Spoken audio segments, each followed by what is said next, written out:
Hey everybody, how's it going? Welcome to NoDQ&A video right here on youtube.com/NoDQCAW. And as always, NoDQ.com, your source for the very latest in WWE, the Royal Rumble, and TNA Genesis, which is this coming Sunday live on pay-per-view. You can check out the live coverage at NoDQ.com this Sunday. Business is starting to pick back up. We're coming off Monday Night Raw, a huge edition of Raw with the return of The Rock. CM Punk still the WWE Champion, and the road to WrestleMania has officially begun. We have the Royal Rumble coming up in 3 weeks, so make sure you stay tuned to NoDQ.com for all the latest news and rumors. You can submit questions to NoDQ&A video, formspring.me/Aaron Rift. With that being said, let's get right down to the questions. This first one comes from Machismos. Greetings, Aaron. Don't you think that The Rock insult words to CM Punk felt flat and boring and didn't serve any purpose of delivering The Rock's message? I also got another question here. Actually, I got quite a few questions regarding the CM Punk Rock promo from Raw and what did I think of it. My thoughts, I thought that it was a good segment, but not a great segment. I think it fell just a little bit short of being great.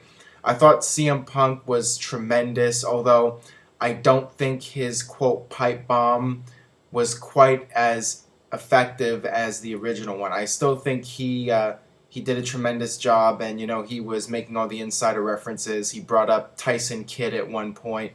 But the big difference was when CM Punk did that first pipe bomb, he was really trying to get the fans behind him, and he was saying things that would make the fans happy and get behind him, saying the things that everybody else wants to say, but they didn't.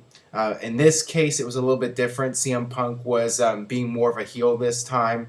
You know, he was insulting the fans and ripping into them. So it was different from that first pipe bomb promo, and it was designed to get Punk over as a heel. They're building up The Rock versus CM Punk. The Rock's obviously the babyface, so CM Punk going out there doing everything in his power to get the fans to boo him, and it did work. And then The Rock came out, and The Rock did his usual shtick. He was insulting CM Punk. He called him a cookie puss, and that was trending on Twitter. You know, the usual stuff from The Rock. It was good, like I said, but I don't know. With The Rock's promo, it just felt like more of the same. I wasn't blown away by it, but I still think it was very good. Both guys were very intense, and it made me interested in seeing the Royal Rumble match, and that's ultimately the goal. The Rock and CM Punk need to try to convince as many people as possible to buy the pay-per-view. So I think they did a good job, and we'll see where things go. Maybe it was just because my expectations were so high, but I do think that both guys were really good, and I think Punk was at the top of his game. All right, this one comes from Red Wings Nut. Okay, why does WWE think the fans are stupid, especially that Ryback was Skip Sheffield less than a year ago? Well, he actually wasn't Skip Sheffield less than a year ago. He was Skip Sheffield during the time with Nexus, and then he got hurt, and he didn't come back till early of last year, and he was already Ryback again by that point. I think that WWE thinks that the majority of fans have a short attention span. You know, most WWE fans aren't on the internet all the time, and they don't really pay a lot of attention. You know, they'll watch casually, and they might remember a guy slightly if a year or two passes. But I guess you know, Skip Sheffield was kind of a minor player. He was part of the Nexus faction, but you know, he wasn't a top star. So I guess they felt that they could repackage him, and you know, they did mention that he was a former member of Nexus and a former NXT star, so I mean, they did bring that up, you know, but they didn't make a big deal out of it. So it's just a case of them repackaging him and not really playing up the fact that he was Skip Sheffield, just going in a new direction with his character, knowing that most fans would just accept the new character, not really care that he was Skip Sheffield at one point. All right, this question is regarding Kofi Kingston. What did you think about Kofi Kingston getting buried on Raw? What's the point of pushing him if you're going to just bury him right away again? Yeah, I was definitely surprised that they did that Big Show versus Kofi Kingston match on Raw, and Big Show literally knocked him out in something like 15 seconds. I mean, it was ridiculous. My thoughts. There are a lot of guys on the WWE roster. They could have had somebody else do that quick job. I don't know why it had to be Kofi Kingston. I guess maybe WWE feels that it's better to have Kofi Kingston on the show, even if it's jobbing out in 15 seconds, than to not have him on the show at all. Maybe that was WWE's mindset. I don't know. But, you know, at the end of the day, I know that WWE's not going to push Kofi Kingston hard. People have asked me before about Kofi. You know, WWE gave him his big push when he was feuding with Randy Orton a couple years ago, and after that, they kind of just gave up on him. Kofi Kingston is going to be at a certain level. You know, CM Punk talked about in his promo there being a glass ceiling. I mean, Kofi Kingston's at a level, and I just don't see him getting past that level. So with the Big Show, you got to put over the world champion. He is the world champion, and you know, he knocks out a guy in 15 seconds. First of all, it adds a little bit of unpredictability when a match ends that quickly. You know, I like that, and like I said, my only real issue with it is that they could have had somebody else besides Kofi Kingston do that quick job. Why it was him, I don't know, but I don't have a problem with that the way they did it, you know, the 15-second match and Big Show knocking a guy out really quick. I'm a fan of that. I think that they should do more stuff like that. It makes things a little bit more unpredictable. But yeah, if it was me, I would have put somebody else in there besides Kofi Kingston. But I guess they wanted him to have the TV time, so whatever. This one comes from Crayon4810. How important is it for WWE to put on good pay-per-views? I recently watched several old Attitude Era pay-per-views on DVD, and I honestly thought many of the shows had way more bad matches than good. Yet this was during a period where WWE remained red hot financially. When WWE was hot during the Attitude Era, it didn't really matter all that much if the pay-per-views were good at all. WWE could throw big matches on television, and people would still buy the pay-per-view in mass numbers. WWE was just such a hot product that there was just a huge demand for WWE, and WWE could do no wrong. They could do storylines that made no sense. It didn't matter because the company was just so hot. Stone Cold was hot. DX was hot. The Rock was hot. They could get away with just about anything. Once the product started to cool down and people started to lose interest, at that point, putting on good pay-per-views matters again. Because you only have that core audience left, and they're gonna buy a pay-per-view if they know they're gonna get something good. If they know it's gonna be a bad pay-per-view, they're not gonna buy it.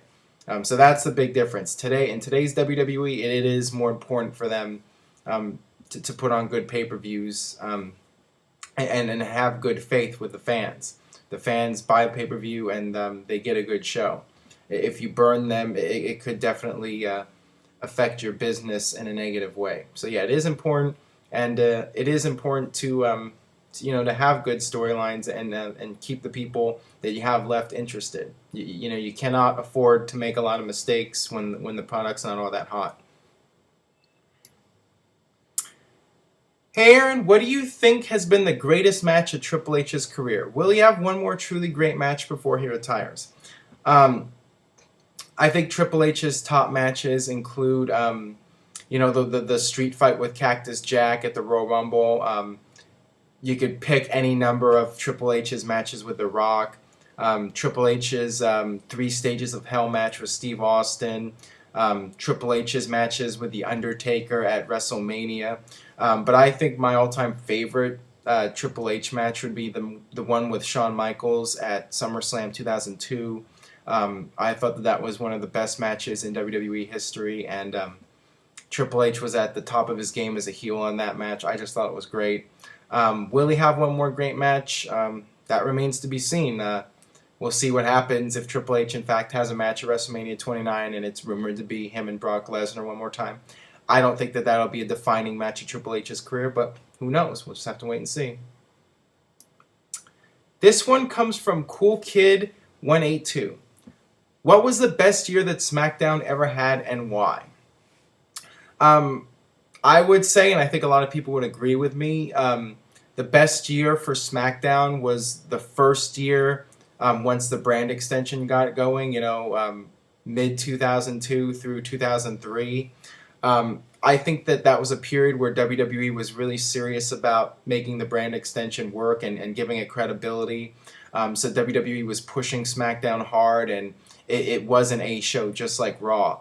And that was a period when Paul Heyman was involved with the booking, and the storylines were really well done, and you had a lot of good wrestling. You had something for everybody. You had Hulk Hogan, you had Edge and Kurt Angle and Los Guerreros, all these guys, Chris Benoit, all of them tearing it up in the ring. And you had the soap opera stuff with Vince McMahon and Stephanie McMahon and Zach Gowen. So you really had a lot of variety. And SmackDown was a hot show. Brock Lesnar too. Brock Lesnar was at the top of his game during that period. And you had the WWE title on SmackDown, so SmackDown was pushed harder as an A show also. So yeah, I would say that period was definitely the best for SmackDown. This one comes from Y2J the Best. I wonder who this guy's favorite wrestler is. Hey Aaron, love the show. Which superstars would you put in the Elimination Chamber matches this year? Also, who do you think is The Undertaker's opponent in WrestleMania 29? It would be nice if you'd answer in video.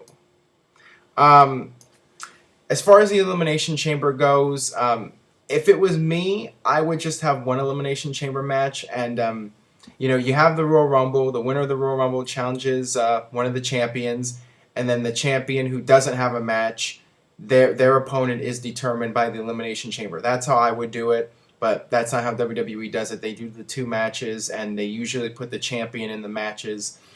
So if you're going to put the champion in the match, obviously, if you have The Rock at Elimination Chamber, you got to put The Rock in one of those matches. I think that's a no-brainer. I think he will be in the Elimination Chamber. He's actually on the poster for the Elimination Chamber, so I think that pretty much confirms that he'll be in the match. And, you want all the top stars, John Cena, CM Punk, and throw in some guys that can do some cool stuff in the chamber, like Dolph Ziggler. Those are the guys I would put in. As far as Undertaker's opponent for WrestleMania 29, I mean, if I had to guess at this point, I'd say it's going to be CM Punk, but who knows? Who knows which direction WWE is going to go? I mean, they have decided their top matches for WrestleMania at this point, so I think in a few weeks we'll know for sure who Undertaker will be facing. But at this point, I'd have to say it's going to be CM Punk, but don't know that for sure. All right, that'll wrap it up for this edition of NoDQ&A Video. Thanks as always for watching. Subscribe, youtube.com/NoDQCAW. Keep spreading the word, and I'll see you next time for more NoDQ&A Video.